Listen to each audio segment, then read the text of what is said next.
Welcome to episode 24 of the Going for Broke Outdoors podcast, a podcast by an outdoorsman for other outdoorsmen. I'm your host, Jeremy Gillespie.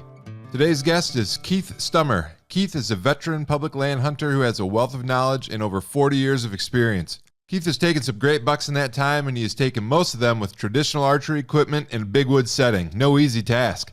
In this episode, Keith shares some of his highly advanced e-scouting methods, his tips for navigating the vast expanses of the big woods, his favorite tactics and setups for big woods bucks, and a ton of helpful gear tips. I took away a ton of great information from this episode. I'm sure you will too. Quick note, Keith and I talk about some e-scouting tactics, many of which I have discussed and featured on my blog. If you're looking to level up your e-scouting this year, head on over to my blog and give those scouting articles a read. I'll post a link to those articles in the description. Also, real quick, I'd like to say thanks to everyone out there who has subscribed to my YouTube channel or followed me on your favorite podcast app. I really appreciate all the support, and that support helps keep me motivated to put out these podcasts with great guests like Keith. If you haven't already subscribed or shared this podcast with a friend, it'd mean a lot to me if you did. Thanks again. Today's podcast is brought to you by Stealth Outdoors at www.stealthoutdoors.com. Visit the Stealth Outdoors store to outfit your mobile hunting setup with some silencing gear. Turkey season is just around the corner, so don't delay. Order some stealth strips today, silence your turkey gear, or make some last-minute updates in the off-season to your mobile hunting setup. Thousands of satisfied hunters have silenced their gear using the products from Stealth Outdoors. Designed from the ground up with the mobile hunter in mind, Stealth Outdoors manufactures climbing stick wraps, cam buckle covers, platform cable wraps, and stealth strip rolls for all of your miscellaneous silencing needs. Don't let unwanted noise get you busted this season. Visit www.stealthoutdoors.com to silence your gear and place an order today. Now, on to the podcast. All right, today I got Keith Stummer on the phone. Keith, how you doing today? I'm doing really well. How are you doing, Jeremy? It's we've talked about it a little bit before we got rolling here. We're both having great weather, so no complaints here. Yeah, I know. It's wonderful. Birds are chirping, and it's cool. It's cool. So, Keith, for people that are listening that aren't already familiar with you from the Hunting Beast, where you go by the name Clems, can you give us a brief introduction, maybe where you live, how long you've been bow hunting whitetails, maybe how you got into hunting, and what keeps you coming back? Yeah, I'm 62 years old. I've lived in the same town my entire life. I'm still here and working here. It's a small town or medium-sized town in It's called Kenosha, the infamous Kenosha, Wisconsin. Oh boy. I know. Yeah. Pretty disappointing stuff there. But, I grew up on the edge of town. I had a field and an orchard and a pond all behind my house and spent hours back there catching frogs and tadpoles and shooting BB guns. And other than that, I was playing pickup baseball all summer long until the street lights came on. And, it was a great time. Back in the late 60s, early 70s, there's not a lot of organized stuff that the kids were doing. And that was fine with me, I don't know, bows and arrows. I never really was introduced to them until I went to a summer camp one time. I was maybe 11 or 12, and they had this archery thing, and found out like, hey, I think this is pretty cool. And we had a little archery tournament. I won the camp tournament, and I thought it was pretty hot stuff, I guess. But I don't know. Fast forward a little bit. Me and my dad, when I was 17, this is like 1976, we went down to this local archery shop, which was actually in a garage, and some guy had operated out of, and bought a couple of recurve bows, Damon Howitt recurves, and he didn't know anything about bow hunting, and I didn't know anything about deer hunting at all, and took me a while, several years before I got a deer with that. With a button buck was my very first one, and I don't know. All through high school, I was fishing and hunting with buddies, and to this day, 45 years later, I'm hunting and fishing with the same guys, mostly hunting, but I'll get back into fishing pretty soon, I think.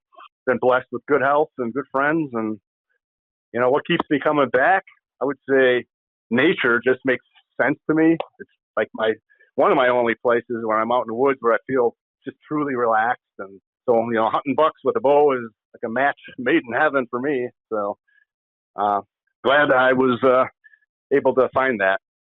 Yeah, I think you hear that a lot, and that's a consistent theme with a lot of hunters, bow hunters in general, is that harmony with nature, or feeling like that's where you belong. And a lot of that, we could debate on that, but a lot of that's missing in modern society. That's a whole rabbit hole we don't need to get down. But yeah, I think that's a common theme for a lot of guys. Yeah, I've seen it, and I understand. So I'm glad I'm in that category. Yeah. So, Keith, for people that don't know, and I know this, but you're primarily a big woods hunter, and that's one of the things that I wanted to talk to you about today. So let's start out. What is your basic strategy for consistently killing mature bucks in the big woods? Because from what I've seen on the beast, you have consistent success or very consistent or fairly consistent success year after year. And also for people that don't know, you're bow hunting primarily with traditional equipment. So what's the secret sauce there, Keith? Yeah, the secret sauce. Well, I'll put it this way. My main experience is bow hunting early November. Since 1990, I've been going up there with my buddies that I just mentioned, and then trying to figure it out. And then we're talking national forest up by like 20 miles, 30 miles from Lake Superior. It's vast, like 1,000 square miles of just, it's my woods. I can go anywhere. So I don't really consider myself an expert in any way, but up there I figured out some ways to get way more efficient than I used to be. To put it in perspective, like the first 20 years of me hunting up there, 20 plus years, I was big time on hunting funnels and cruising corridors and all the stuff I was reading about in magazines and such, which basically was all we had, at that point. And really over those 20 years, I kind of looking at my journals and stuff, I had like a 20% success rate over that time period on 3.5-year-old and older bucks. So like, 1 out of 5 years, I would get one, something like that average.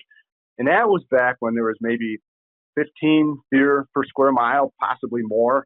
So, and fast forward a little bit, about the last 8 years or so, I've completely changed the way I hunt up there based mainly on what I've learned from the Hunting Beast and the group of, forum members and that. But, so the last 8 years with the deer population being significantly lower, it's like 5 deer per square mile, but yet I've got a 50% success rate over these last 8 years, which means like, the deer population went down 65%, but my success went up like, 150%.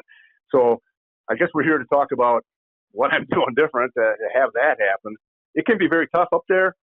I know guys that have gone entire seasons and not seen a single deer, or not seasons, but our week-long period, It's easy to go a whole decade and not shoot a deer. We've had guys in our group fall into that category, and it's a little disheartening. We have guys leave. They don't even hunt up there anymore. They, bought land and down in whatever, somewhere else, and they're doing it that way now. My strategy, what I changed is, I got on the hunting beast back from the very beginning, basically. And back then, everybody was studying that. Everybody was new back then, and we were all excited and really learning about bedding terrain in those first few years on the beast is kind of the first way that I started making some progress. And then at some point, it was a guy named Magic Man, Todd Havel on the beast. He said, you need to find a deer before you set up anywhere. And he was just very adamant about that. And I started doing that. And as soon as I started doing that, I started racking up success. And it's like, wow. So all those other years of me hunting funnels, well, think of it this way. 10% of the woods has the deer in it. And that 10% is changing from year to year or even from week to week. And you got to find them, So when I was going up there hunting funnels and all that, I was basically sitting in the 90% of the woods that had no deer, basically. Maybe I got lucky one year, but so now going in and finding them first is, looking for them. How do you find them? You learn the bedding, like I already said, but then when you're scouting both springtime and wild hunting, I'm just checking those spots that should have the sign. I just walk right past everything else. So I'm sure I'm walking past stuff I don't even notice. But when I get to the spots that I think should have deer, it just makes it much easier to see the sign when it's either going to be there or not. Okay, but if it's there, you're going to see it because you're concentrating on it. So, that's kind of a big one. It's just kind of look where, and when I say that, it's the general bedding. I tried for a long time to hunt specific buck beds and this and that. And I can tell you, I've had better success going for general bedding areas, maybe it's a 20-acre area that has just multiple type of terrain features and densities of vegetation and water and stuff so there's just multiple opportunities for bedding in there. And then getting adjacent to that with different techniques. I will talk later, but I just have way more success seeing all caliber of deer doing that than trying to sneak into, sight and sound range or whatever, Dan teaches the marshes and all that. I don't know. That's just me, I guess. But, and then one other thing I've been doing more recently is, you got all that I already told you about, getting to the bedding and finding the fresh sign and all that. But I'm even fine tuning it more now. Is I'm picking bedding areas that have some advantageous logistics nearby, like you get a little 20 tree clump of oaks right next to the bedding area in this little corner there. That's pretty good way to get close to deer, I can tell you from my experience. Other things like I look for, like old logging roads. When I say old, I mean people are not walking on these things hunting grouse and stuff like that. They were reclaimed by nature, because they're like 120 years old or whatever they are. Yeah, sure. But the sections of them that aren't reclaimed are just like deer magnets. I don't know how to describe it. And so if you find all the other stuff and you got these kind of features adjacent to that, that just ups the odds even more. That's kind of been my strategy the last few years, and it's definitely helping me, even more. So, it's kind of in a nutshell what I've been doing. You got to have efficient light equipment so you can get anywhere. We don't even have to talk about that. You know about that, but the system is what I just described in a nutshell, I guess. Well, there's a lot of common themes from my own experience. I want to unpack a few of those. The first one is you talked about picking bedding areas versus individual beds. And I think one of the big takeaways for me and probably a lot of other people that I know that employ the beast tactics is when you first learn about beast tactics or you read about Dan, you expect to find this super well-worn bed, worn to dirt in hill country or packed down cattails in a marsh. And while that does happen occasionally, I think that's more the exception than the rule. And more often, or at least what I'm finding, it sounds like you are too, is you're focusing on bedding areas or terrain that can be bedding areas and, kind of utilizing those rather than worrying about finding a very identifiable specific bed. Yeah, well, that's a very good explanation. I agree with that. And then a few other things here. So finding the deer first. I know I've been hunting out of state quite a while now. I think I started 2013, 2014, somewhere around there, and had very marginal results at first. And one of the things that I definitely do now, especially the last couple of years that I didn't do before, is I get really aggressive, especially on these shorter hunts, where you got 5 days, 7 days, maybe you got 10, where I get real aggressive getting into these areas, almost trying to spook deer just to find the deer. And it goes along with what you said, the deer are in 10% of the area. So don't waste your time in the 90%, get in there. And one of the follow-up questions I had for you on that is, when you're in the big woods or up north, are you worried about spooking deer? I would say at that time frame where I'm hunting them, no, I think it's an advantage. When I'm walking to these spots that I want to check out, if I kick up some tails and they're running around, I'm automatically stopping and thinking, okay, why are they here? What's the features around here? If it's like 8:30 in the morning and I'm walking around saying I kick a couple does up, I'm pretty darn sure I'm close to doe bedding because they're heading back right around that time. So I don't know. I like kicking up deer. I don't think it's anything as big of a problem as it is like early season down and hunting the marshlands and all that kind of stuff. You got way more freedom to bump deer up there and get away with it, in my opinion, at that time frame. Yeah, I would agree 100%. And you brought up a real important point there, and I agree completely. Is if you're hunting an early season buck, I think in my experience, you got one, maybe two, and in a very rare case, maybe you get a third chance at hunting that deer before he's on to you and he's out of there. But during the rut, like you said, first week in November, you can, I don't know if sloppy's the right word, but I just don't worry about it as much because the bucks are different then. They're roaming around a lot anyway, so it's not as big a deal to me that time of year. Yeah, I've witnessed them walking right over my track that I walked in on, and honestly, I've been sitting I don't even go very high anymore. 14 feet is like as high as I'll go, even in a telephone pole. And again, at that time frame, it doesn't matter. And so I'm cutting down on the gear and the climbing time and all that, and only sitting 14 feet up, and I don't seem to be getting picked off, and it's making my shot angles easy. And just I don't think at that in the woods up there at that time, the guys got to climb real high. And I think honestly, the wolves have something to do with that. I think the deer are spending more time looking over their shoulders at ground level than looking up in the trees. And the only time they see humans in the trees is around bait piles. So they ain't looking around for me at 14 feet. So it kind of gives you some freedom to cut back on some of the gear you carry around, I think. That's a real good point with the wolves. I could see that for sure. Last thing on your initial response that I want to touch on, and it's because I've seen this myself too, is logging roads. And I think you nailed it when you said not ones that are still getting pounded by small game and grouse hunters, but those ones that are reclaimed. One of the first good bucks I ever shot was on that exact scenario in kind of hilly terrain. And then I've hunted a few other areas where if you can find those, especially during the rut, those can be golden. Let me tell you, my buddy this year got a huge body deer. I don't know, maybe 140 inches. I don't know if he even measured it. But anyway, the way he got that thing, it was October 26th. He got it on a scrape. And after the fact, I was looking at it on the maps, and it is a place where there's like logging roads. The way they used to log and lay out the roads is back, it was kind of like a tree. It had the main trunk and then branches off of that. So without him even knowing that, he was hunting on the trunk. So there was like 7 different logging roads that constricted down to his trunk, okay? And then another logging road crossed over the perpendicular to that. And that's where he always saw scrapes when he was hiking to some other place. So he decided he was going to put a camera there. And anyway, that spot is 800 yards open hardwoods from that intersection of old logging roads to bedding.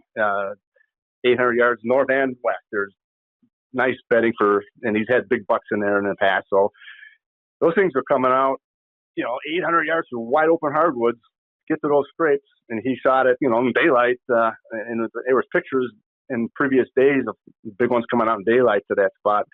And those logging roads, I'm telling you, there's something about them that are just irresistible to those animals. It's kind of amazing. Yeah, that's a great segue into the next thing I want to talk about, Keith, which is looking at maps. I know you put a ton of work in reviewing maps and probably have what I've learned to be an above average knowledge of map reading. So talk to me about some of your favorite mapping techniques and what cyber scouting techniques have you found in your own experience that translate into consistent results once you put boots on the ground when you're scouting or when the season rolls around. All right. Well, I have a confession, Jeremy. My name is Keith, and I'm a mapaholic. Honestly, I'm a geek with the maps. But I honestly think that's probably my strongest asset as a whitetail hunter is my ability to kind of look deeper into the information that's there. I could get into some history and all that, but let's just go right to the mapping stuff here. My most important tool for mapping is the Google Earth Pro. And everybody I know that's a serious deer hunter uses that. But the reason I find it important is not because of the historical imagery thing, although that's a huge feature. Okay, that's not why I like Google Earth so much. The thing about Google Earth is I can take any map from I can take a paper map and then make a copy, or I can get, a screenshot off a GIS aerial on my computer, and I can overlay it into Google Earth. And so you can take any map and overlay it over any other map, your map of choice. You're not limited to what, the software only allows you to see type of thing. Any map you want, you can overlay with another map. And so I get pretty creative with my overlays.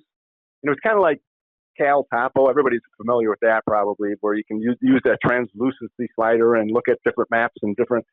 It's like that, except you're not limited to just what Cal Topo gets you. So the power is you can analyze stuff kind of at a different level, I guess. My favorite overlay, if we'll call it, on to put in the Google Earth is that LiDAR imagery, which I know you're familiar with because you had that great blog about that. You assemble. Well, to get it in there is sometimes easy. If Cal Topo has it in your area, you can just send that on over. Or sometimes you have to do screenshots off whatever site you have and build like a little mosaic of screenshots to get your area on there. But even if you have to do that, it's worth the homework, okay? Because once you have it, you can analyze any other map with that translucency slider overlaid and just see things that you don't normally see. Like, if you're looking at, like, I know the place called Hill Map, you got topo on one side and aerial on the right side, and they're identical, but you got to sort of, I don't know, my brain doesn't work that way. I got to have them overlaid. So by overlaying the LiDAR with, for example, that on the Google Earth, if you go way to the left with the slider, at least in my area, it's a black and white picture that was taken like 30 years ago, but it's leaf off and it shows you the densities of vegetation and just you can tell what's swamp and what's not. And it's just a really cool picture, even though it's 30 years old. When you put LiDAR and kind of blend those two together, I'm telling you, you can pick out bedding areas just instantly, just like that. Or do the same thing with just a standard topo with the LiDAR in there. And, so you can start layering different things together. So anyway, the Google Earth Pro, it's anybody that is up for it, you should experiment with doing overlays of different maps and just playing around with it and seeing what you can figure out about your areas. I had mentioned to you, I think at some point, I don't remember when, but I had figured out a way to find oak trees, like where are the oak trees? There's another site that you can go to that I've kind of grown very fond of. It's called the Sentinel Hub Playground. I don't know why it's called that, but it's just free satellite imagery, and it has about 5 years worth of pictures on there at this point. But like every 5 days or so, there's a new satellite image. Unfortunately, 2/3 of them are cloud covered, but you get a good clear one, and it can show you stuff. And I figured out that if you take that image that was taken about October 18th to October 26th up north, Wisconsin anyway, the maples have all dropped, but the oaks are still holding their leaves. And I mean, you can see every oak tree grove out there. So I did that. I mapped it, the whole area that I hunt, and I put it on Google Earth, and I circle them all, the little oak groves. So then I can look at where the bedding is. And when you see those line up with, 5 acres of oaks or 1 acre of oaks right next to bedding, that's pretty powerful stuff right there. And I mean, you can look at that many different ways. But if you look at it in the wintertime with that satellite stuff, you can see clear cuts. The snow's on the ground, so you can just see the rectangular things or all the where it's just easy to pick that out. And if you take that image and again overlay it onto Google Earth and just have like any old Google Earth leaf on picture underneath it, let's say, and you blend them, it's simple to see where all the logging was done recently versus not. And I know Onyx has a layer that shows you recent logging, has a date on there and all that. And that's all great and then convenient and it's spot on from what I can tell. But I can also tell you that Onyx does not have all the clear cuts, whereas the satellite imagery does. So you're going to be one step ahead of the Onyx boys if you're using this. Because I've already found, I don't really hunt clear cuts, but I found a couple now that are not on the Onyx. And it's like, I think they're off the beaten path. And I'm excited to explore that a little bit. So stuff like that is pretty cool to do. Another one of my favorites is, as I already mentioned, it was Cal Topo, and and I know that because I saw it in your blog, but they do have the LiDAR imagery in that, but it's only like 50% of the U.S. is covered at this point. Right. But the guy said that they're going to be filling in the gaps, and by 2023 they should have the whole country. But yeah, we'll see about that. Well, if you got it, and you do not have to pay for it to understand if you have it or not. And I would say if you have it in your hunting area, I would pay the $50 to be, a pro, the Cal Topo Pro member, because you can make all these fancy KMZ maps and send them over to Google Earth, just simple as pie. And there's amazing stuff, really, when you can do that. So for whoever's interested, I mean, the Cal Topo Pro is probably worth it if you got that LiDAR coverage in your area. In order to tell if you have LiDAR coverage, I know there's that little map, you had it on your blog, and I don't know how a guy could find that, but basically, if you can see logging roads and man-made road beds and stuff like that, it's LiDAR. If you're not seeing that, then it's just the Google terrain view, and it kind of looks the same from a distance, but up close, LiDAR is 10 times better, Sure. But I don't know, in a nutshell, those are some of the things I've been doing with that. Well, I want to say, Keith, a ton of absolutely awesome tips. And to anyone that's listening to this, you might want to pause here, rewind, listen to that section again, and take some notes. So I took some notes, some things I knew, some things I didn't know. So first of all, a shameless plug here. Keith, you mentioned my blog.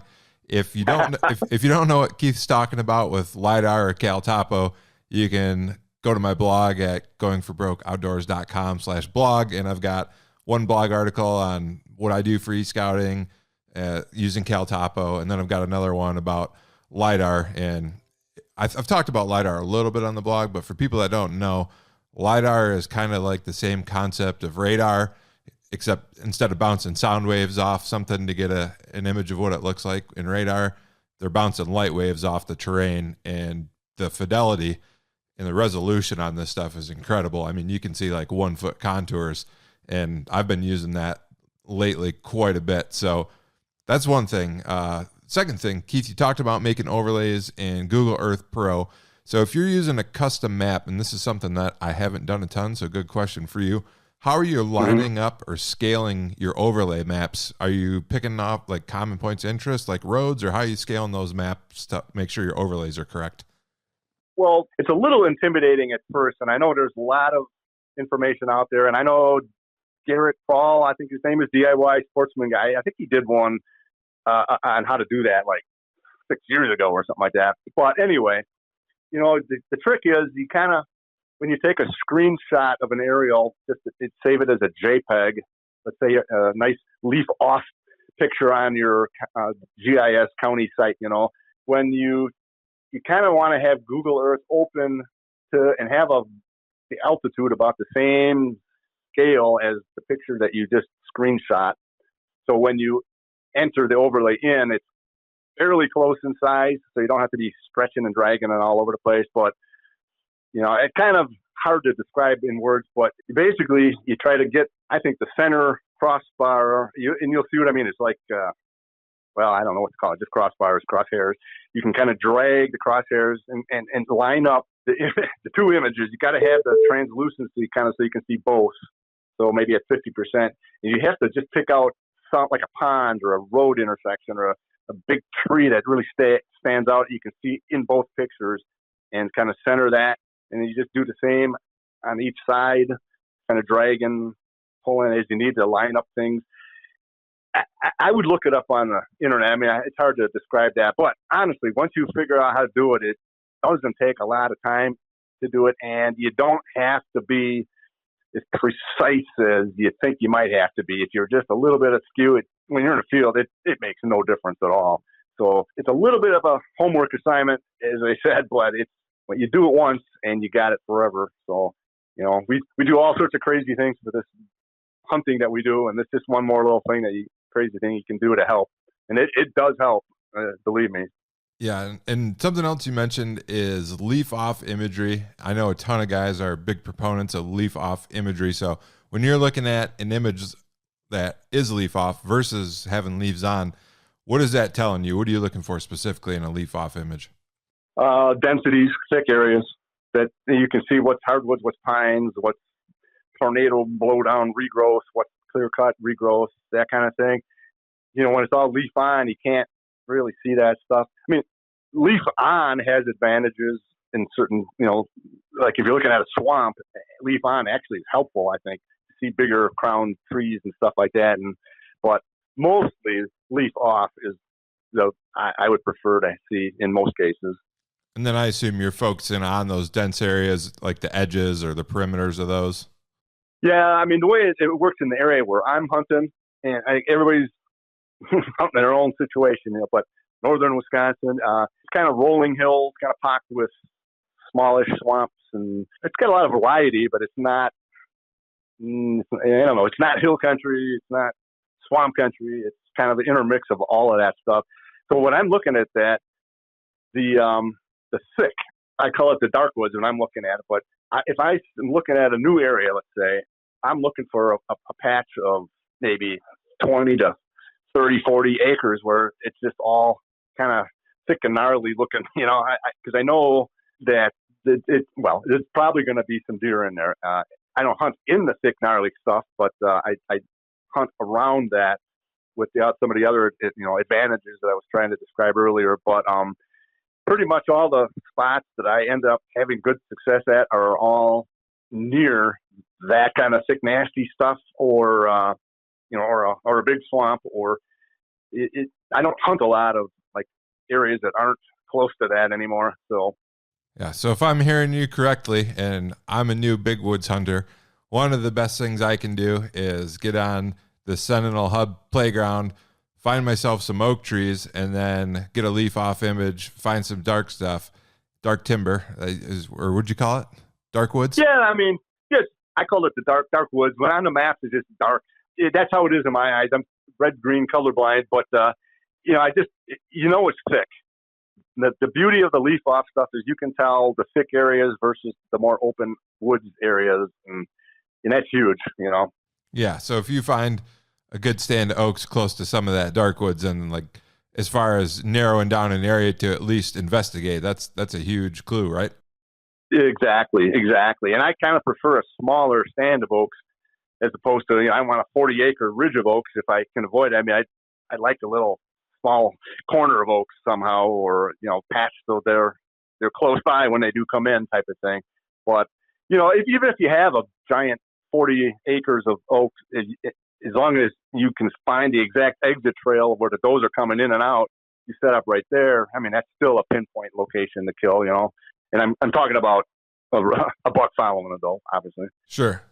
No, again, ton of great tips there. A lot of that stuff that I think will be news to people. So appreciate all the excellent mapping tips there. And that's going to lead into, once you've reviewed the maps, you need to get out there, and you, me, everybody that's doing this, and put boots on the ground. I mean, maps have come a long way, reading maps, and I don't know if the science isn't the right word, but the science behind reading maps and kind of relating that to deer movement.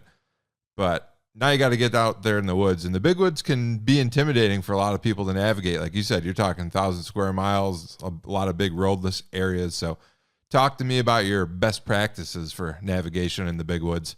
Before we get to Keith's navigation tips, I want to take a break to mention huntingbeastgear.com. Co-founded by the big buck serial killer himself, Dan Infalt, Hunting Beast Gear features state-of-the-art manufacturing techniques, the highest quality materials, and innovative designs that have been engineered, field-tested, and refined to perfection by a group of the best mobile hunters on the planet. www.huntingbeastgear.com delivers cutting-edge products, including Beast Gear climbing sticks with weight reduction holes designed to deliver incredible durability in a lightweight stick.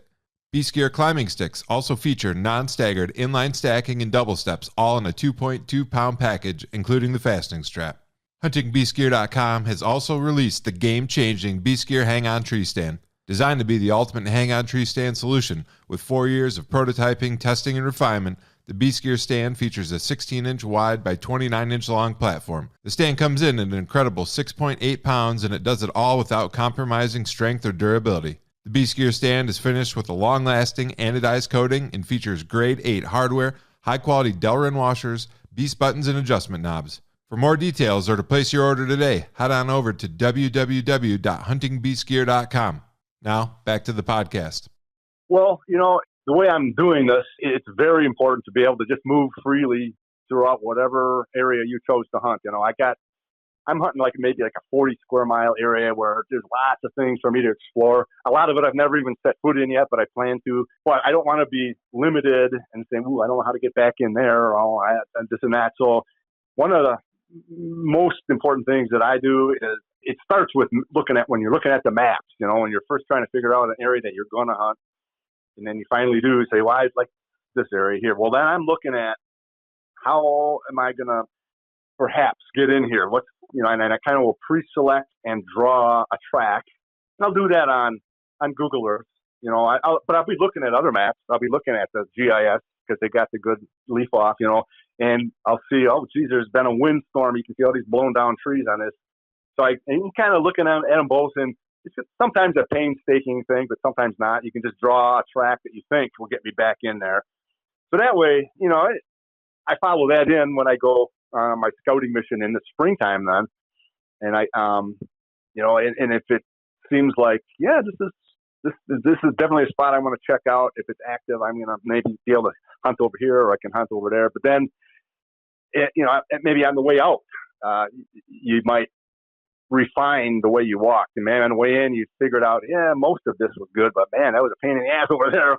That's Right. 300 yards, So I kind of manufacture on the way out the route that I want to save, and I might, walk a ways and then decide, oh, geez, this isn't going to work, and I backtrack exactly on my trail, and I kind of figure out. Eventually, you can come up with something that gets you out and save that whole mess on Google Earth, and then refine it. When you get back home and all that, you got time, just sit down and just draw that, and then you can.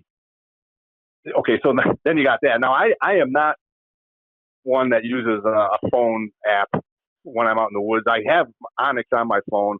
I do not use it for navigating, but I'm sure guys can do exactly what I'm talking about. I know you can save tracks and this and that, but what I do is I use with the Garmin GPS, which I know you have one because I saw it in a picture once on one of your blogs, but it has the ability to make a custom map. And all that means is it's a KMZ map, that's what the aerials are. And when you're doing an overlay in Google Earth, you're going to save it when you're done, and it's called a KMZ. It's just a picture that's geo-referenced over a map. I don't know why they call it that, but that's what it's called. Well, the Garmins, they can read KMZ maps. So what I do is every year I kind of assemble all my tracks that I want to use and keep the ones from the previous year or eliminate ones I don't want. I keep all those in one folder.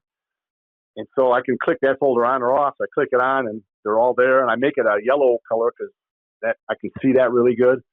And then you can save a map. You can save a topo map. You can save a aerial as a KMZ. You can do all this in CalTopo. You can do this in Google Earth too, actually. But I save a map. Okay, it's just an aerial that I'm going to put on my GPS. It's got all those tracks embedded into it, so it's not like I have to toggle tracks on and off depending on what area I'm going to or whatever. They're all there always, and so.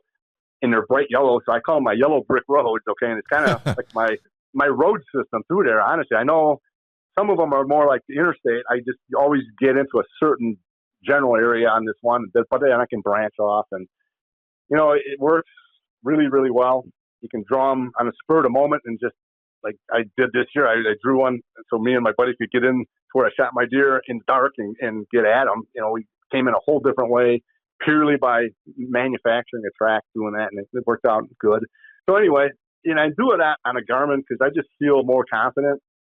I mean, the ruggedness of those things, and I do have my Onyx as a backup, and I guess I would encourage anybody that's using their phone mainly, maybe get a regular GPS as a backup or something, because out there, you just want to be confident and comfortable. I don't want to be worried. I don't care if it's dark or not. Doesn't matter. I mean, I go wherever I got to go, and I'm rarely on any kind of trail. It's always cross country this way, cross country that way, and it doesn't matter because my little system works really well doing it that way. Well, I think, Keith, the voice of experience, right? So I've talked about this on the podcast. I've had my issues and once or twice in bigger woods areas of getting lost early on in my hunting career, and my system now, it reflects yours quite a bit because I do have a handheld Garmin GPS. Now, these days, I do navigate by phone a lot just because it's more convenient. But if I'm in an area that I haven't been in before, I actually rely on the handheld GPS much more just because, like you said, it's more rugged. I personally, with my Garmin, I've never had issues. Maybe I've had issues with the accuracy being a little less than desired. Instead of being 10 yards, it might be 50 yards, which sometimes in a swamp, that's a big deal. But I've had Onyx completely crash on me and lose tracks multiple times. I'm talking 10, 15, 20 times. And if you're in a new area, that is not a good feeling if that's your primary mode of navigation. Right. So I'm with you. In big woods, I see out here in the Montana, in the mountainous terrain, anywhere you're unfamiliar with, especially if it's going to be dark, handheld GPS is a great idea. And then I always add now, again, after being lost a few times, I still carry a regular compass. So you mentioned having a phone along with the GPS for redundancy. I like the compass too, because if all else fails now, I always look when I leave my vehicle and I know I'm going generally, north, south, east, west. How do I get back? What direction generally do I need to walk to the nearest road? So if everything else fails, I at least have a bearing to get back to a road. Yes, I'm glad you said that, because that's for sure. Have a compass with you. And I have a feeling you're hunting way more wide open spaces than I am. I could, if I walked 3 miles in one direction, I'd hit some kind of road somewhere, no matter where I'm at. So, I'm not too worried about staying in at night if I got lost, but I ain't getting lost. Well, yeah, I got it figured out. In the dark too. During the day, a lot of times it's pretty easy to keep your bearings, but most of the times that I've gotten pretty turned around, it's been at night with no moon. You can't hardly get a bearing off anything in like north woods, thick cover. A lot of times you can't even see the sky when you're in those dense stands of pines. So it's a lot easier to get lost in that type of terrain. Yeah, and the cold weather too. I hunted late season up there one time. It was like 10 below when I got done, and I had my phone in my inside pocket the whole time. And I was going to call my people at my cabin and say, I'm going to probably be a little bit later than I said I would. I couldn't because the phone was dead, even though it was inside my clothes. But my GPS worked like perfect all the way out, got me out like slick. So I would never personally rely on my phone as my major navigator, but that's just me. I'm old. Well, yeah, no, the cold's a good point too. And whenever it starts getting colder, if people that don't know, a lot of people know this now, lithium batteries are much less affected by cold than traditional alkaline batteries. So when you're getting into cold situations, and they seem to power those handheld GPSs quite a bit longer. Of course, they're more expensive, but when you look at the benefits of them resisting the cold and lasting longer, that seems like a no-brainer. I use lithium in mine. Yeah, I 100% agree on that. Yep. And then one other thing from this discussion, we talked about KMZ, and you kind of explained that. But for people that don't know, KMZ is just a file extension like .pdf or .doc for Microsoft Word document. So what software are you using? Are you exporting your KMZ files right from Google Earth into your Garmin, or are you using some intermediate software to do that? I save them in, a separate place, like my documents, but I also put them on a thumb drive or whatever too. I always have them, but, and from there you can if it's just like when you plug your Garmin in, it's just like a little external hard drive then too. You can just move the files back and forth that way. I don't go directly from Google Earth to the Garmin. I save it as a document, and then from there I import it over into but you might be able to do it directly. I've never done that.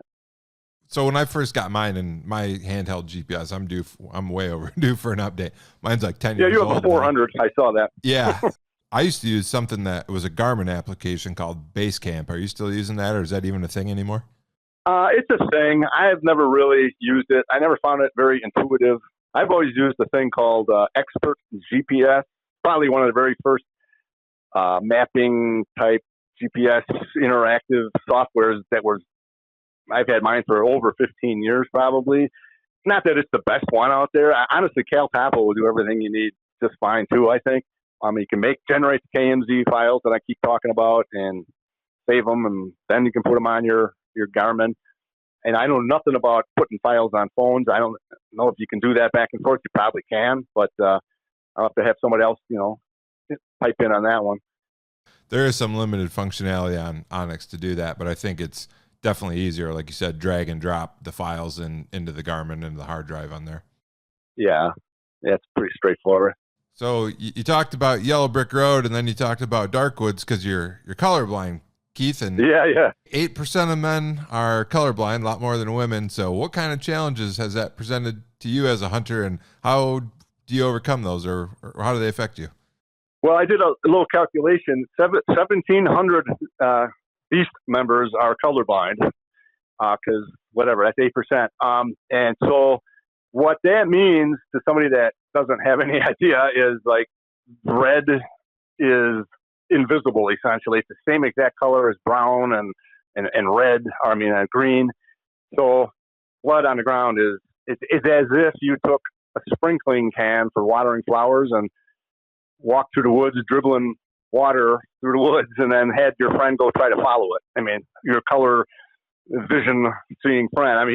It's how hard it is for red, green colorblind people. So basically, you got to have a good buddy, if you're colorblind like I am, and you end up being the toilet paper guy, hanging the toilet paper at last blood. But I mean, there's some things. Yeah, I know it's a little bit humiliating, but it's not that bad. And there's some things that, like this year we tried this luminol stuff that they make the blood glow because when it hits iron, which hemoglobin in blood is iron, but you got to have blood. The deer I hit wasn't really dropping blood on the ground, so that didn't work for us. But I think, honestly, it looked like an awesome product. It would work great if you actually had a blood trail to follow it.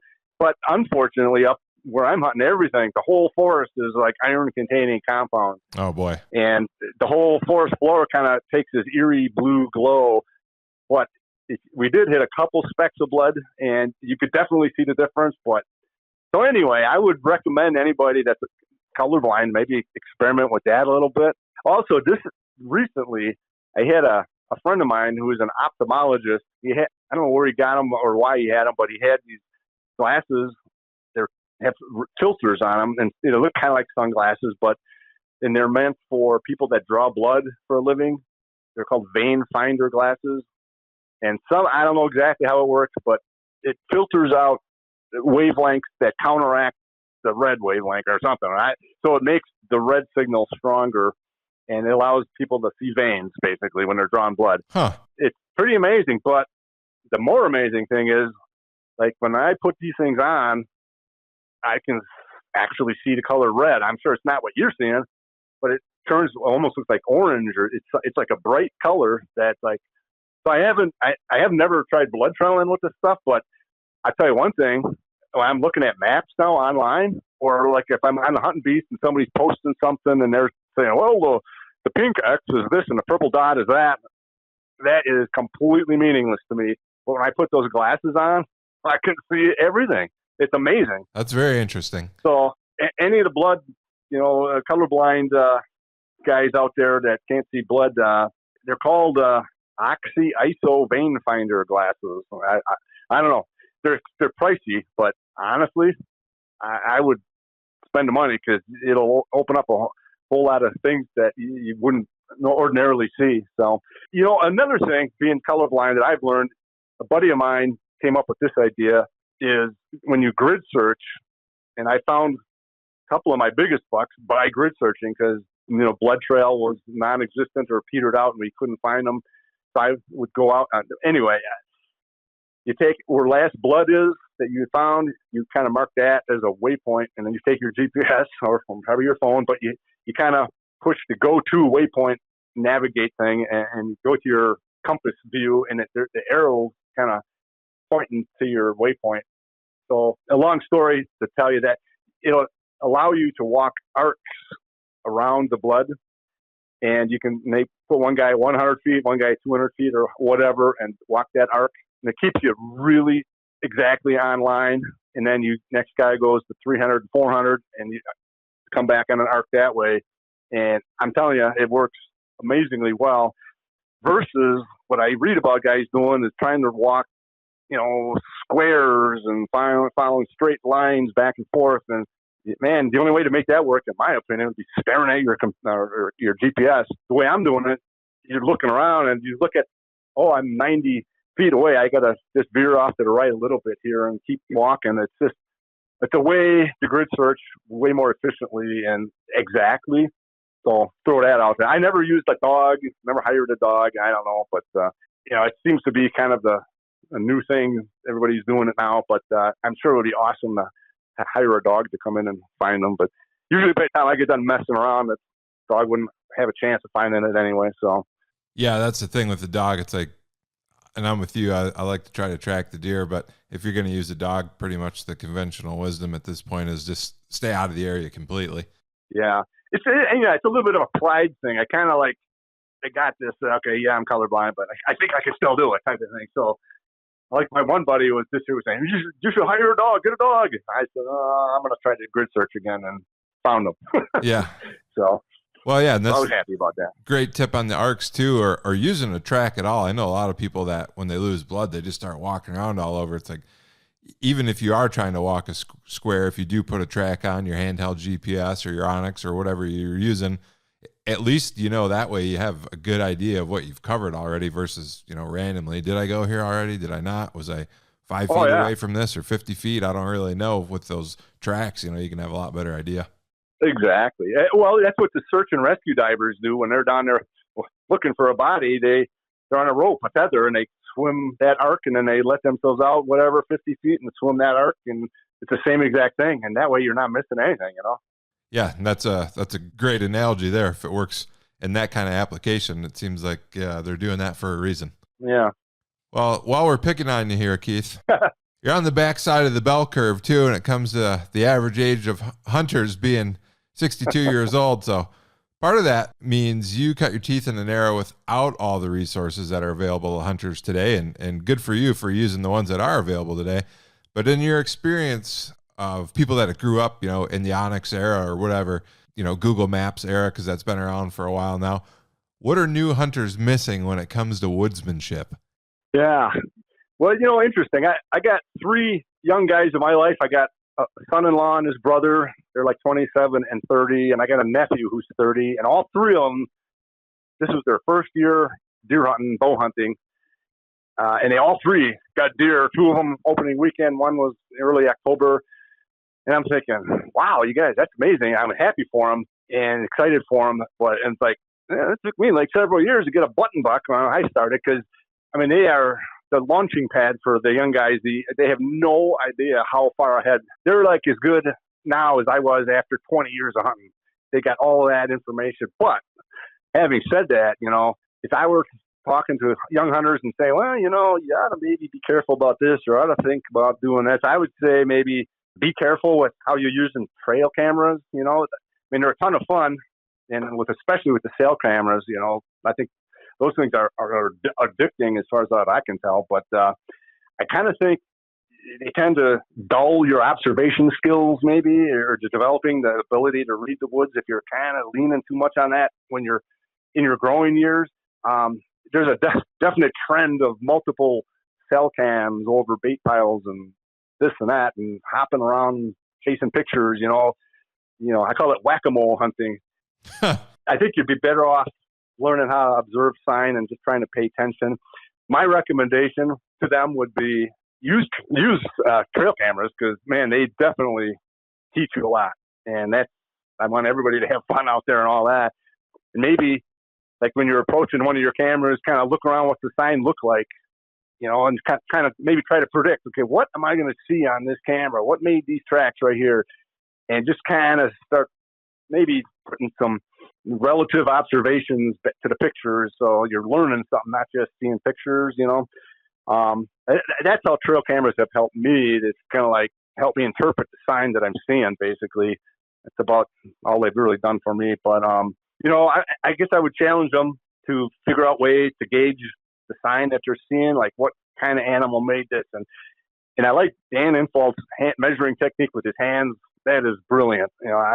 You always got that hand with you. You just put it down there and measure it, and you kind of learn you can kind of get a general feel for what kind of animal made it. You're not always right, obviously, but and the whole. You're talking about track size, right? Track size, yeah, yep. And measuring tracks with something, and the hand is perfect, I think. And the whole rub height thing, figure out. Dan's a lot taller than a lot of us, so he keeps talking about this high and high. Well, for me, if it's belt high, that's pretty high rub for me. But figure that out. And the deer, the dropping size, I've learned that if my thumbnail and the tip of my thumb, the turd is bigger than that, that's the deer I'm interested in.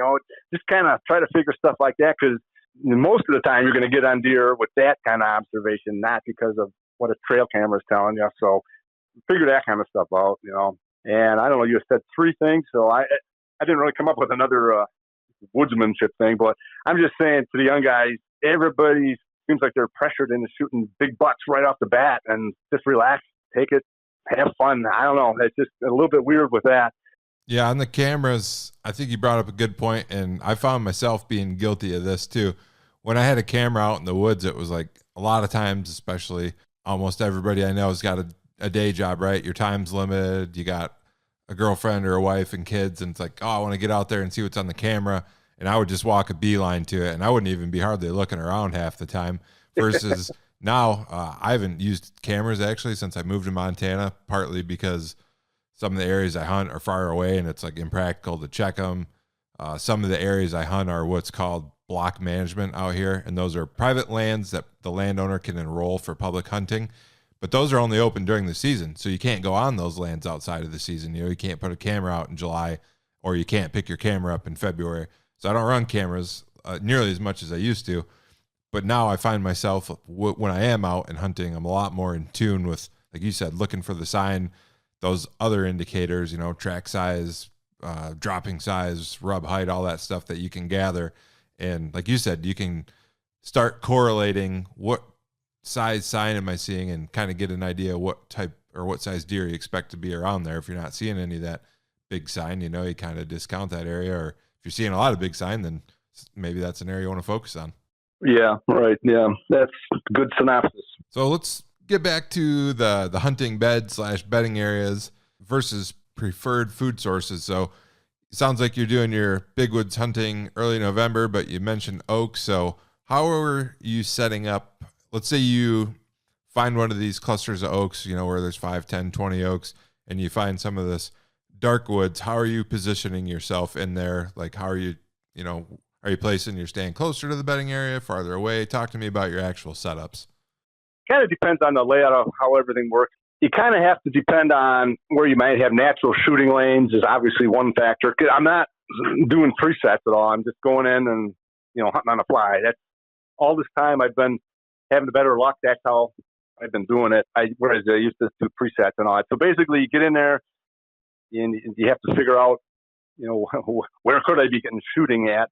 I kind of tend to like to be on the fringe of the thick stuff where it comes out into the oaks. If the oaks are exactly right there, because if I don't know exactly where they're coming and going, then I don't know. I do that.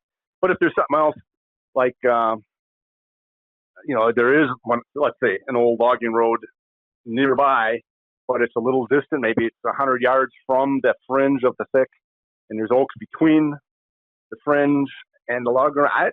I'd sit where I can maybe hit the logging road and maybe the fringe oaks if it sets up that way, because it's definitely a pattern I've seen where the bucks and even the does walk right down the damn trail for whatever reason they like to. Like this past year, I did like 3 setups in the first day. One was by some scrapes, and I said, I don't feel it here, and I kept going. I set up. I walked through some oaks that were still pawing. I kept walking where I knew there was another patch. Saw some minimal pawing. And then I did what I'm just described to you. I kind of found what I thought was an open area, and it actually was a logging road kind of behind me, so I would set it just like that.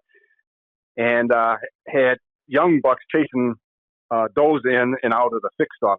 And I think there might have been 2 different does, because there was a couple different, I don't know. I was a little confused, but there was 2 different young bucks and 2 different does running in and out. But so then after I saw that happen a couple of times, I moved over right next to the thick stuff where they were coming in and out. And I never had them, you know, come out after that. But, you know, so I moved to that spot just based on that observation. And I came back the next day thinking, well, okay, that doe's in heat. As soon as the breeding buck is done with the doe he's with now, he's going to find her at night here, and hopefully. So I came back, and like an hour later, I shot a really nice buck coming and following a doe right out that same spot where the young ones were chasing them. So direct visual observation like that, especially like a young buck chasing an old or a doe around, man, you definitely be hunting that spot in the next 24 hours, because there's a real good chance of that. That's something I don't know if anybody's mentioned, and that is an awesome tip, because the young buck chasing a doe, I mean, we all know obviously a doe in heat's going to attract bucks, and what you said, maybe the dominant buck or the mature buck, whatever you want to call it, in the area is breeding another doe. If those younger bucks are starting to chase her, she's getting close. And I know from talking to the one deer biologist I had from Penn State, you know, they could breed with a doe for 48 to 72 hours. So if you're seeing that, you're on the very front edge of when that's going to be good. I mean, you got at a minimum probably 2 days worth of good hunting in that area.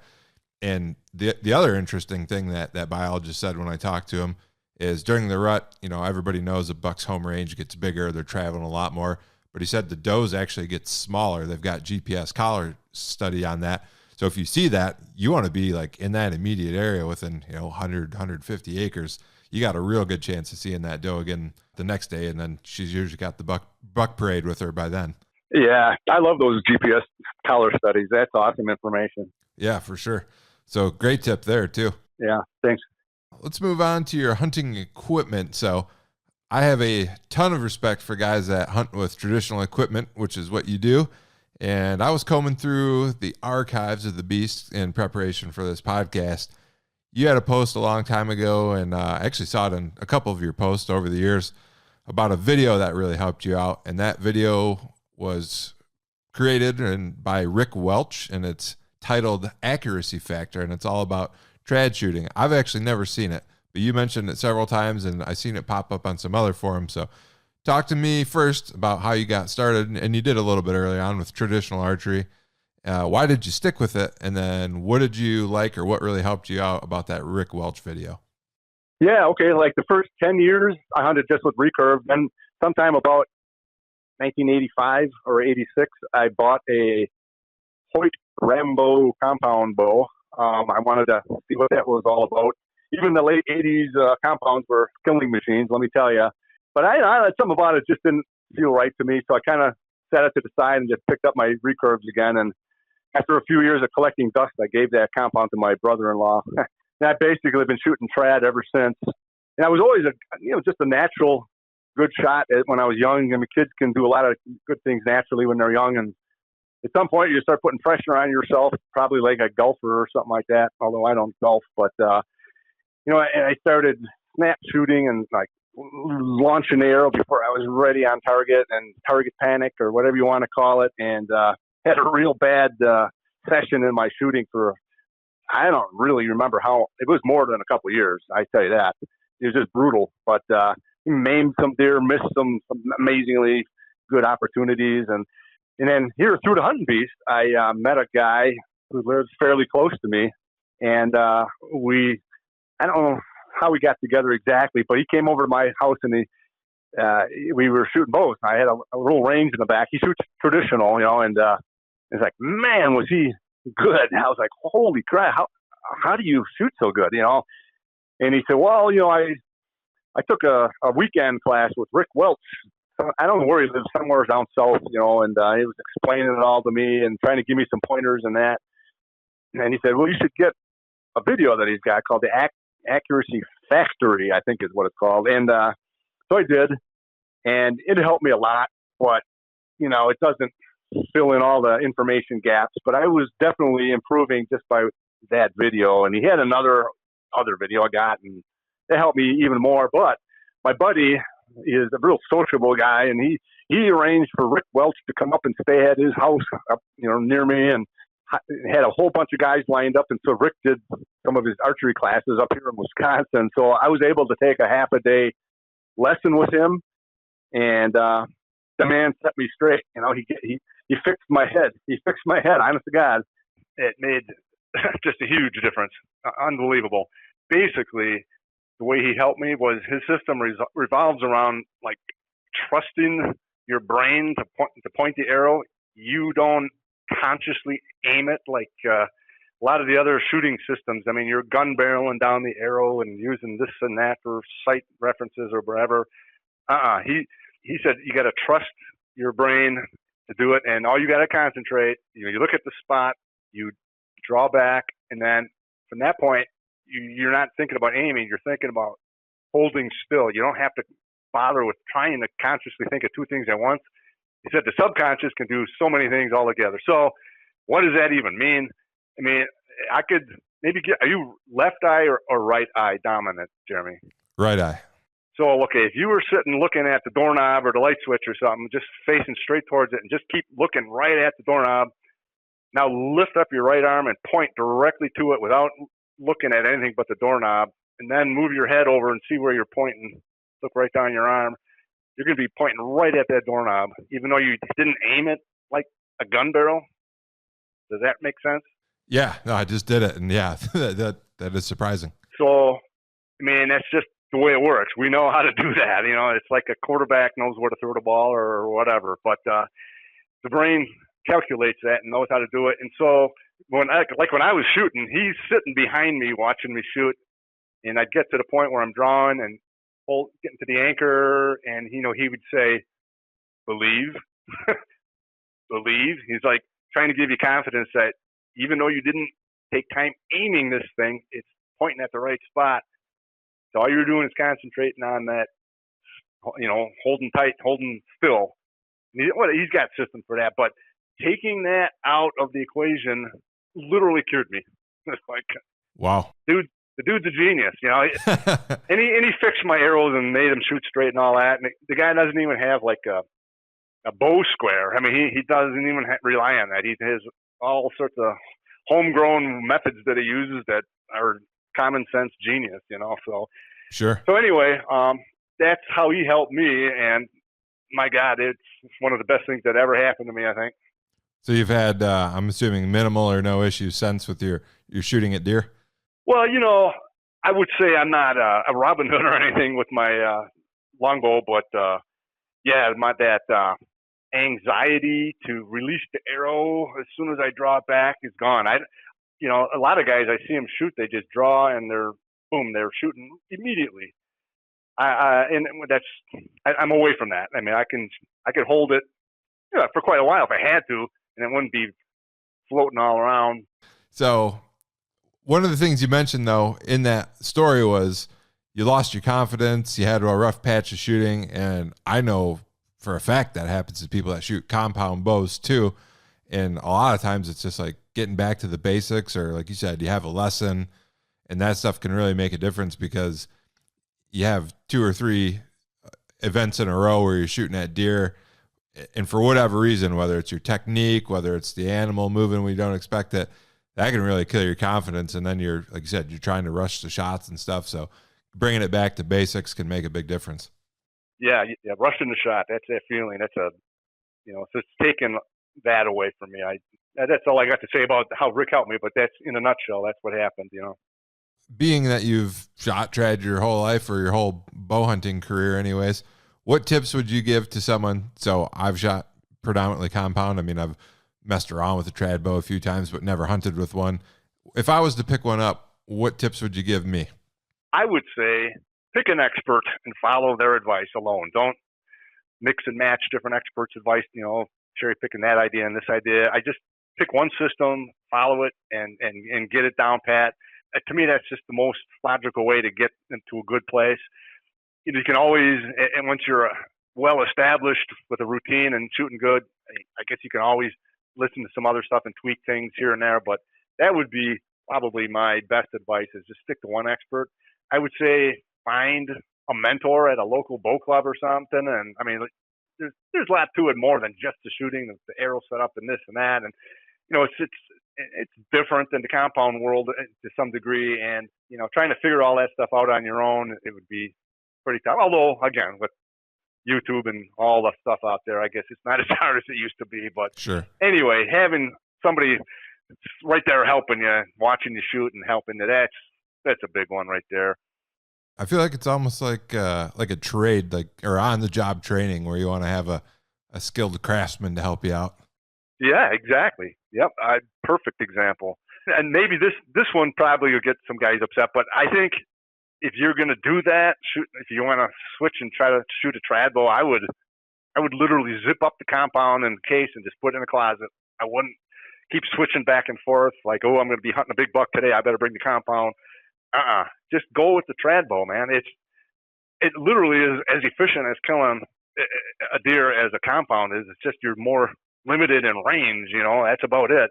I honestly think within 20 yards, 18, 20 yards or whatever, equally effective. A proficient trad bow hunter is equally effective as a compound proficient hunter. Yeah.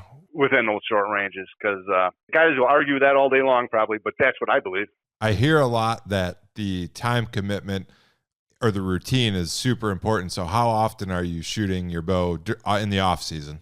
Yeah, you got to love doing it, first of all. I mean, if it's something that's going to be a struggle to do it frequently, yeah, you might maybe not want to do it.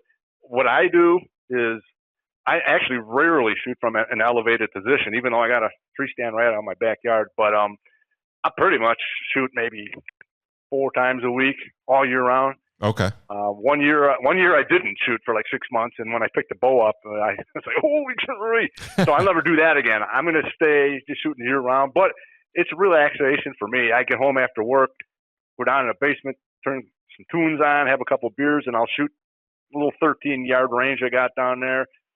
Shoot 15, 20 shots. I'm good. That's all. I don't have to do more than that, but it just kind of keeps it going. So you definitely want to be having fun doing it. If it's kind of pure dedication to do it, then probably not for you, Sure. Yeah. And I'd equate that to hunting big bucks. If it's work, you're probably not going to shoot very many big bucks in your life. Yeah, right. Yeah. Exactly. I want to circle back to something. I guess maybe I should have covered this earlier, but talking about big woods earlier, you talked about deer density is just lower, and it used to be higher, maybe in the 90s, 15 deer per square mile. You say maybe you're seeing 5 deer per square mile now, and with less deer comes less deer sign. So I'd be interested to know what type of sign and how much sign do you need to see in a big woods location before you'll throw a sit at it? Well, it comes back to looking for it where you expect it to be, number one, because you're not going to see a lot of torn up stuff, okay? And so the areas I was describing, the bedding terrain, hopefully the features that draw the deer out of the bedding terrain, the logging road intersection or whatever the hell it is. But so that's number one, looking in those types of areas. Number two is, pretty much any hint of a fresh animal. It literally could be a fresh fawn dropping at the exit of thick bedding cover, and I would hunt there. Fresh doe dropping, whatever. I tell you, scrapes have much higher regard for scrapes than I have ever had in the past for many reasons. And one of them is they're really a good way to judge. It's kind of like a litmus test for the activity in this general area that you're entering. If I'm maybe weaving in and walking a couple hundred yards on some segment of an old logging road and I see 3 scrapes on that, I'm thinking, okay, that's a good sign that there's general activity in the area, and I can go with my terrain-based bedding knowledge and all that and figure it out from there. So I think scrapes are a real good gauge for the general activity of an area. Fresh rubs are not really a good I don't rely on them much at all up in the big woods. I don't really find that many, and I don't know that they're smoking hot fresh, even if I do find them, or are they 2 weeks ago? If it's 2 weeks ago, it may not really help you right now. So I do pay attention to old rubs.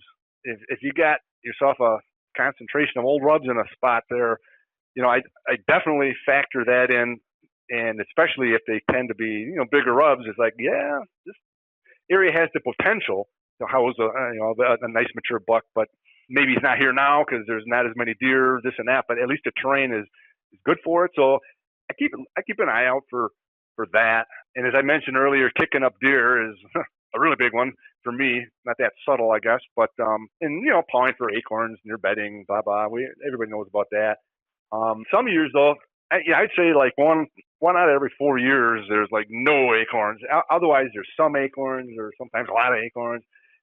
If there seems like there's no acorns, I head to the piney areas, like the darker forest, and I like it to have like low wet areas in there, but higher, drier areas too. And at that time of the year, if there's no mast out there, they're eating the green stuff, the weedy, the grass, the wet, lush green stuff growing, and they're going to be in the pines. They're not going to be out in the hardwoods. So you can walk all day long out there and it seem like there's not a deer in the whole woods, but you get into the piney area and suddenly you can see the poop, you can see the tracks. It's not fluffy leaf cover, and they're in there eating that whatever's growing in there, and stuff like maybe beaver dam crossing. Literally, there aren't deer trails up there anymore. It used to be. You could see, I don't know, the does families moving through and the deer trails that cut up the leaves with their hooves or whatever.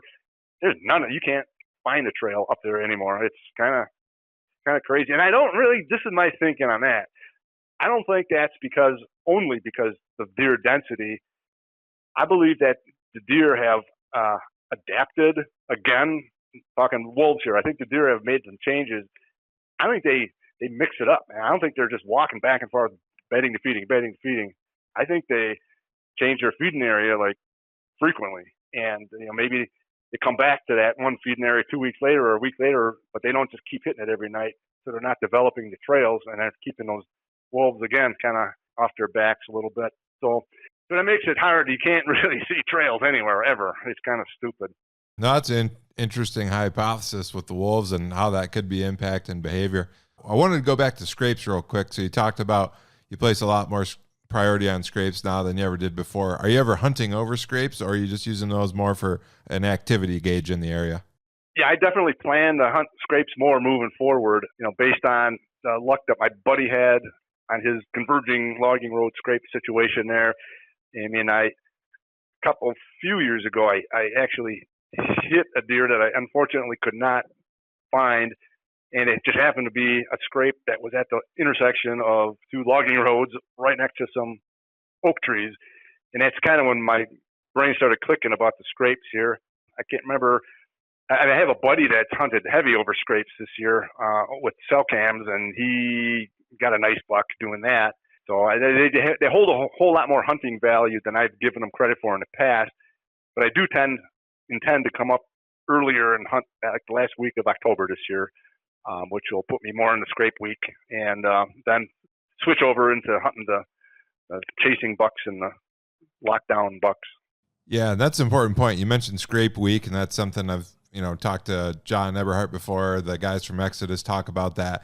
It seems like for hunting purposes, not deer activity, but for hunting purposes, there's a pretty small window of 5 to 10 days where you're getting daylight visits from bucks. And was your friend with the cell cams, was he seeing that same thing late October, first couple days of November maybe?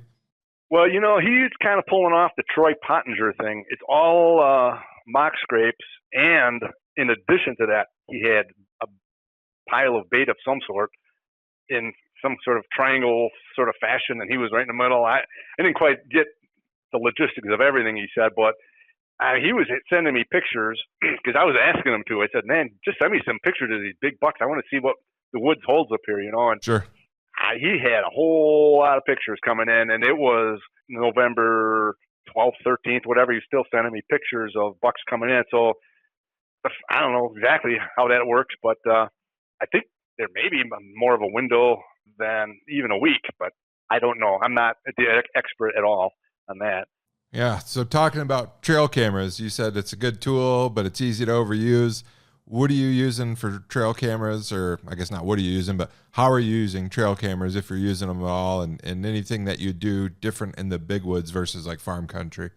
Yeah. I mean, I guess 10, 15 years ago, I would put 5 or 6 cameras out in April when I went up scouting, and I'd pick them up in November when I was up hunting. And they taught me some stuff. They told me how big the bucks can get up there. And one thing it taught me was that, like primary doe bedding areas, I think, are the areas where you're going to be seeing a lot of fawns. If you put your camera up in April and just leave it there, and you get a lot of fawn pictures in May and June and all that, I mean, you got yourself a nice doe bedding area where they feel, safe raising their fawn. So that taught me a lot. So basically, when I'm up there in April and I find the fresh sign of where the does are presently hanging out, that's pretty important observation. I think that is their favorite hideout. Not that they stay there all year, but that's one of the main ones, in my opinion. When I was doing a lot of buck bed scouting and that, I would put a lot of cameras, well, not a lot, but 5 or 6, and I'd set them up on what I thought was exit trails on what I thought was for sure mature buck bedding. And man, talk about it, slap in the face. I definitely do not have that figured out, that single Northwoods bed stuff, because it was just ridiculous how bad I did when I tried doing that. But that just kind of reinforces my idea, my strategy of sort of hunting the general bedding area, but just a little bit off where there's some kind of a draw for the animal to come to you. I tell you one cool thing, I have put a couple cameras over beaver dams, and just the most interesting camera sets you can ever imagine. I mean, every mammal in the forest crosses there, and birds and really cool, but not really helpful for deer hunting necessarily. So, I mean, today, all I'm doing is like 1 or 2 cams.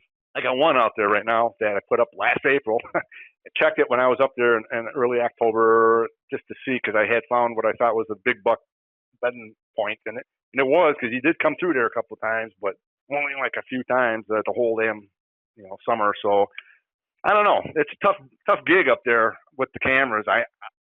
To me, if I couldn't use trail cameras at all, it would make zero difference for my hunting style up there, Sure. So you're much more of hunting areas based on where they should be, based on maps or where they're likely to be, than as opposed to using trail camera intel to hunt down your bucks. Yeah. I mean, I got to physically check each likely spot until I find something that says they're here now, and that's hunting. That's what I'm doing. Sure. No, it makes a lot of sense. Let's switch gears here, Keith. You, again, when I was prepping for this, read through a bunch of your old posts, I don't know, 50 pages worth, a whole bunch. And you had a lot of great gear tips, and I've kind of assembled them here, and I want to talk over them because one of the things that I think is real important, I've been hunting a lot more on the ground out here, and anybody that listened to my podcast with Jordan Krakowski, their marsh buster way back in the beginning. Oh, yeah. Yeah, that was it. He was great. Yeah, he talked about face paint, and I don't like painting my face, but I do think it's important to cover your face, and I forgot all about these. You talked about those Spandoflage head nets, and I wear glasses, so I was like, oh, man, that's a great tip, because a lot of these head nets you're wearing, they're not breathable, so you're fogging up your glasses and stuff. So how did you start using those, and is there anything else that I didn't mention already? What do you like about those? Yeah, I mean, I still use them to this day. I've been using them for, I don't know, 35 years probably. I get them at Three Rivers Archery. They still sell them, but and they last pretty much forever. But I just got some new ones. I don't know. I mean, they're stretchy, so they're form-fitting to your face, but they're not like constricting. If I used a looser one, my bowstring would catch on it and that. But it keeps you a little warmer in the cooler weather. But there's nothing too exciting to say about them. And one thing, when in early season, I spray them with the Sawyer Paradin or whatever it's called, the bug spray. Oh, yeah. Not permethrin, but they're mosquito spray. Picardin or whatever it is. Yeah, there you go. Yep. I just kind of soak it almost. I spray it pretty good. And then when I get to my tree, I just pop it on there and keeps the bugs away without having to worry too much about your head there. Pretty basic, but it's something I always use and probably always will. And you're right, it does not steam up the glasses, and it works good. So tell me about your secret bow rope winding technique. Yeah, I mean, I wish it was my idea. I saw it demonstrated at Wisconsin Deer and Turkey Show one time. A guy was doing it, but yeah, you just kind of wind your bow rope around your pinky and your thumb in sort of an alternating figure eight, kind of crisscrossing between each loop, I guess you call it, and that way it just never tangles. And it's simple and fast to do and works every single time. And hell, I even use that with my extension cords at home now. I kind of alternate it around my elbow and my hand, and it keeps them from being a tangled mess every time I use them. So pretty simple little thing, but that's a great tip, because anybody that's wound one conventionally just in a loop, like I have several times, my bow rope's got about 50 knots in it because it never comes out straight. So when I read that, I was like, I'm going to definitely have to give that one a try this year. Yeah, it's pretty cool. There's some guy has a YouTube on it somewhere I saw recently, but it's a good little tip. Yeah. And another thing, and this is a tip that I read from you, I set things down quite often in the woods, and then I leave them there forever because I can't find them. So you had a good tip to avoid that. What are you doing to help make your gear easier to find?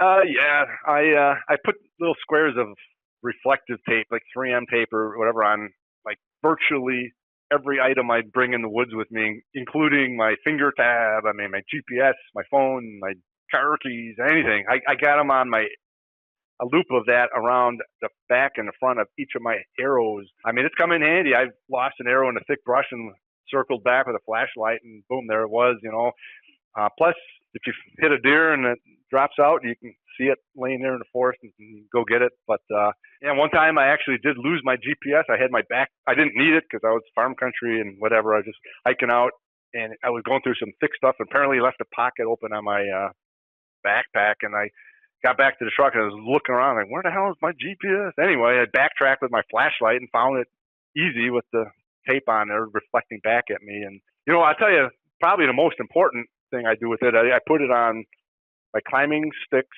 on the top tube, just a square of it right on the middle, main tube, and then a little loop on the end of each step. And I use a LED light when I'm getting out of the tree, and it, like a landing strip coming down. It's really easy not to miss a step or something. Another great tip. I actually had shoulder surgery a few years ago, and part of the reason I messed my shoulder up so bad, I was climbing out of my stand at night, and I thought I was on the last step, and I wasn't. Then I caught all my weight on my one arm, jerked it out of the socket, and it tore my labrum. So maybe if I would have had reflective tape on my sticks, I wouldn't have done that. Yeah, I've seen guys using glow paint, I guess. Yeah. But I'm sure that is the same end. But those are just the tips that I found. You got any other tips from your years of experience that you think maybe you're doing that other people wouldn't? That'd be helpful? Yeah, I got a few little weird things I do. Like, I don't really use a grunt call very often, but when I go up north for the rut type stuff, I do. I've carried the True Talker with me, which kind of got bicycle inner tubes stretched over it or some kind of weird rubbery thing. Anyway, I always, when I get a new one, I roll the inner tube down and I take my Dremel tool and I cut a notch at the point where I get a dough sound with that thing, because you can roll your finger in different positions to get higher tones or lower tones. So I just lock in the dough sound with the groove. Okay. And then I roll the rubber back so I can feel it with my gloves on even. And so if I need to make a buck call, I know right where to put my finger, or the doe call, or you go above that, you can even make the fawn bleat. And that works, man.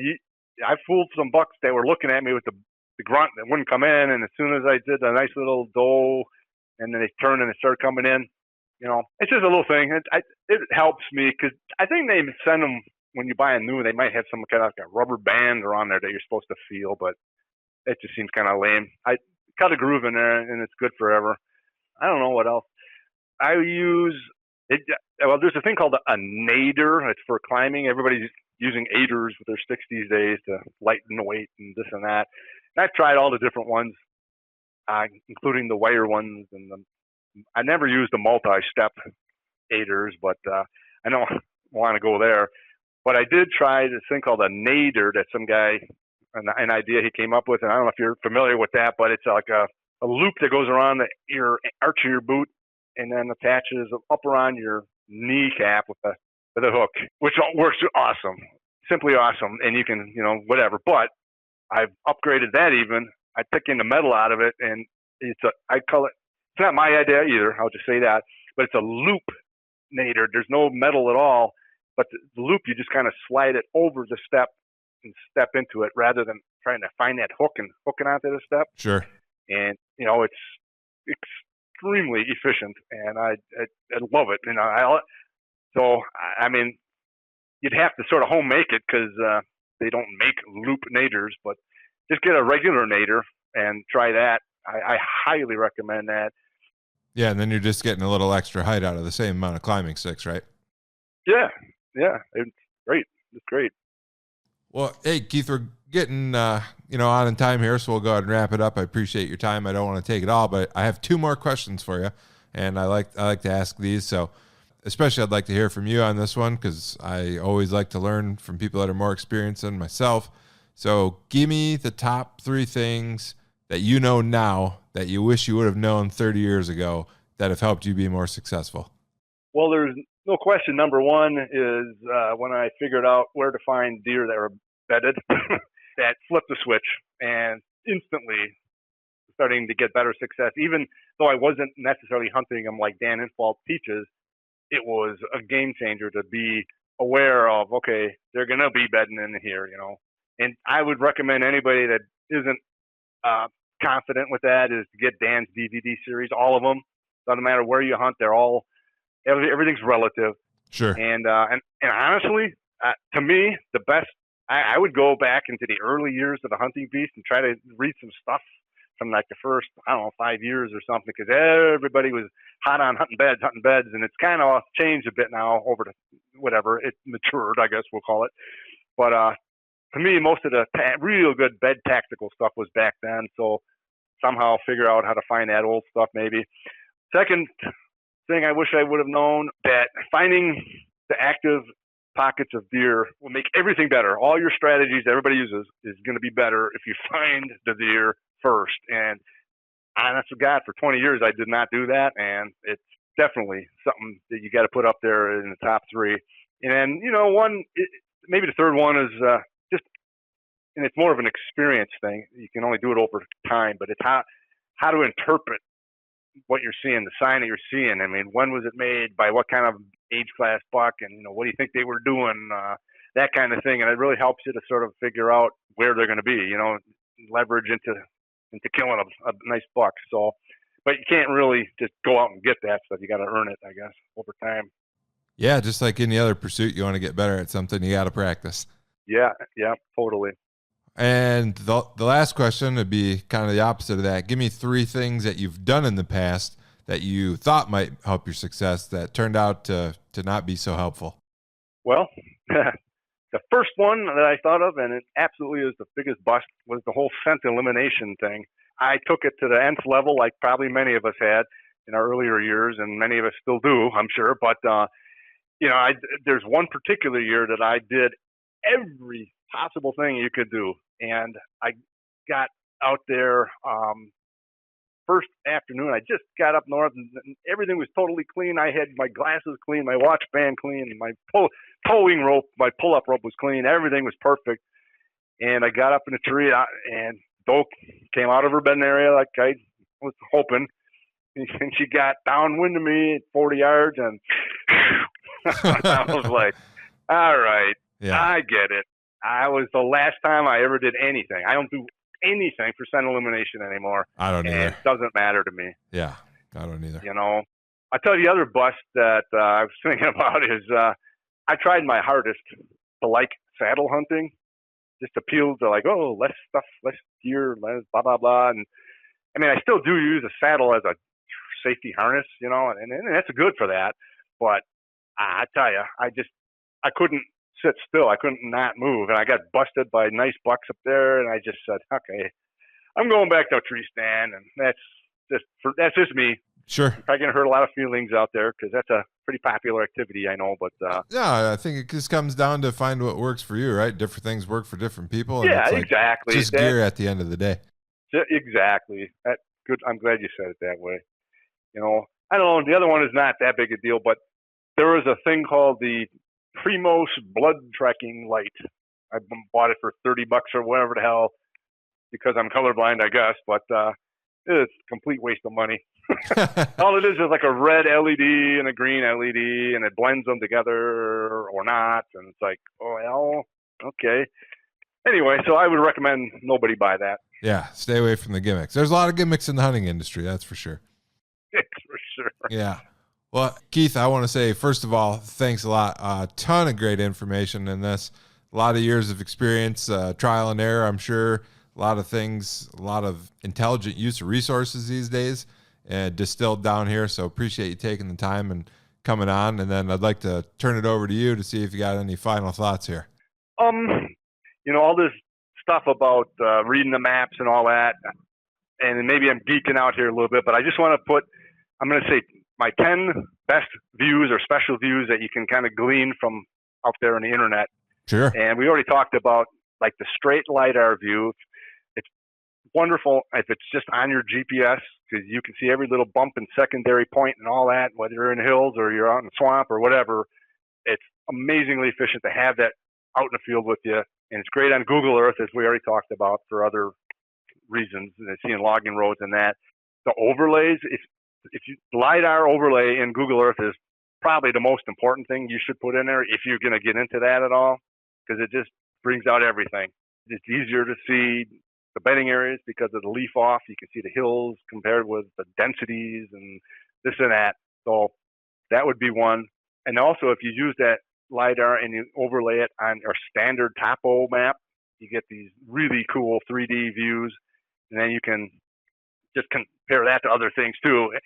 So it's worth experimenting and looking at it and seeing if you feel like it can help you. And the last LiDAR one, LiDAR over the leaf-on timbered views, it just shows you all those hidden islands out there and like the swamps that hide everything. A little points in that is a way to find a lot of that stuff that you would have to walk a lot otherwise. Sure.